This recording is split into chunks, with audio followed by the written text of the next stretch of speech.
এইসব বৈঠকে রাজ্য প্রধানের চারপাশে থাকতেন তার অ্যামাফাকাথিরা।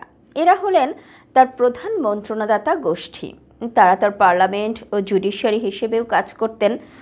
বর্ষিয়ান এসব লোক উপজাতীয়দের ইতিহাস ও সংস্কৃতি সম্পর্কে ব্যাপক জ্ঞান রাখতেন এবং মিটিংয়ে তাদের মতামতকে সাংঘাতিক গুরুত্ব দেওয়া হতো। মিটিংয়ের আগে রাজ্যপ্রধান বিভিন্ন গোত্রপ্রধানের কাছে চিঠি পাঠিয়ে দিতেন। তারা অন্যান্য প্রতিনিধিদের জানাতেন। নির্ধারিত সময়ে থেম্বুল্যান্ডের সব জায়গা থেকে লোকজন এসে যেত। গম গম করে উঠত সমস্ত বাড়িটা। অবশ্য অতিথিদের ইচ্ছে মতো বাড়িতে ঢুকে পড়ার রেওয়াজ ছিল না। তারা সবাই প্রথমে রাজবাড়ির বাইরেই জড়ো হতো। রাজ্যপ্রধান এসে সদর দরজা খোলার নির্দেশ দিতেন।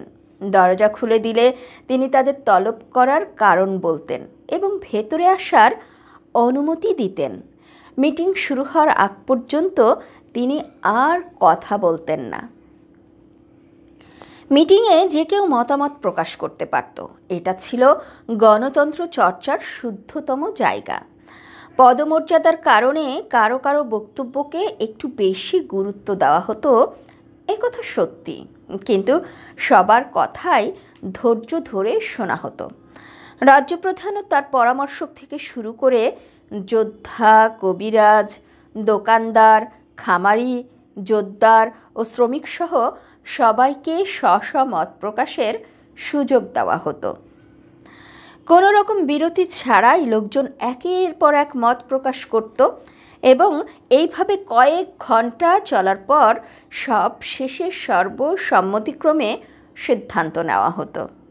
স্বায়ত্তশাসনের পূর্ব শর্তই হলো সবার বাক স্বাধীনতা এবং সবার সমান মূল্য নিশ্চিত করা।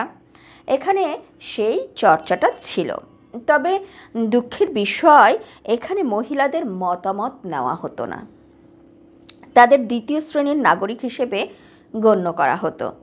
মিটিংয়ের পর বিশাল ভোজসভার আয়োজন করা হতো। একের পর এক বক্তার কথা শুনে ক্লান্ত হয়ে পড়ার পর আমি স্বাভাবিকের চেয়ে অনেক বেশি খাবার খেতাম। আমি লক্ষ্য করে দেখেছি, অনেক বক্তা মূল কথা না বলে আনুষঙ্গিক প্রসঙ্গে প্যাচাল পারত। কিছু বক্তা কোনো রকম গৌরচন্দ্রিকা ছাড়াই সরাসরি মূল প্রসঙ্গে কথা বলা শুরু করতেন। অনেককে দেখতাম শ্রোতাদের মনোযোগ আকর্ষণের জন্য বিভিন্ন ধরনের আবেগপূর্ণ কথা বলতো। আবার অনেককে দেখেছি তারা কোনো রকমের আবেগের ধার না ধরে টান টান ভাষায় তাদের মন্তব্য করতেন। যে বিষয়টি আমাকে হতবাক করেছিল সেটি হলো প্রকাশ্য সভায় রূঢ় সমালোচনা করে রাজ্য প্রধানের মুণ্ডুপাত করা। অবাক হয়ে দেখলাম অত্যন্ত দরিদ্র শ্রেণীর লোকজন কিভাবে উন্মুক্ত সভায় কঠোর ভাষায় রাজ্যপ্রধানকে সমালোচনা করছে। রাজা নীরবে মাথা নিচু করে সব শুনছেন। সমালোচকের বক্তব্যের কোনো প্রতিবাদ করছেন না। এমনকি এসব সমালোচনায় তার মুখে সামান্যতম বিরক্তির চিহ্নও ফুটে ওঠেনি। উদ্ভূত সমস্যা সমাধানে ঐক্যমত্য না হওয়া পর্যন্ত মিটিং চলত। সমাধানে হয় ঐক্যমত্যের মাধ্যমে সিদ্ধান্তে আসা হতো, নয়তো সিদ্ধান্ত ছাড়াই মিটিং ভেঙে দেওয়া হতো। সমাধানে পৌঁছানোর জন্য প্রয়োজনে আবার আলোচনার সময় নির্ধারণ করা হতো।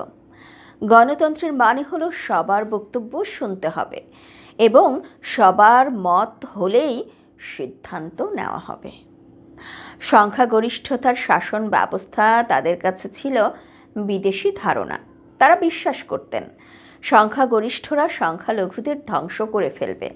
এটা কোনো গণতান্ত্রিক নীতি হতে পারে না। দিন শেষে মিটিং শেষ হওয়ার পূর্ব মুহূর্তে রাজ্যপ্রধান বক্তব্য রাখতেন। এর আগে তিনি একটি কথাও বলতেন না। সারাদিন ধরে যেসব বক্তব্য উপস্থাপিত হয়েছে তার একটা উপসংহার টানা এবং পক্ষ বিপক্ষের যুক্তিকে একটা ঐক্যমত্যের জায়গায় নিয়ে আসাই ছিল তার কাজ। তবে লোকজন দ্বিমত পোষণ করতে পারে এমন কোনো সিদ্ধান্তমূলক প্রস্তাব তিনি কখনো চাপিয়ে দিতেন না। যদি কোনো সিদ্ধান্ত না হয় তাহলে আবার মিটিংয়ে বসার সিদ্ধান্ত হতো। ঐকমত্যে পৌঁছানো গেলে একজন কবি অথবা সঙ্গীতজ্ঞ কবিতা অথবা গানের মাধ্যমে অনুষ্ঠানের সমাপ্তি ঘোষণা করতেন। সেসব কবিতা বা গানে প্রাচীন রাজাদের প্রশংসা করা হতো। বর্তমান রাজার জন্য আশীর্বাদ বর্ষণ করা হতো।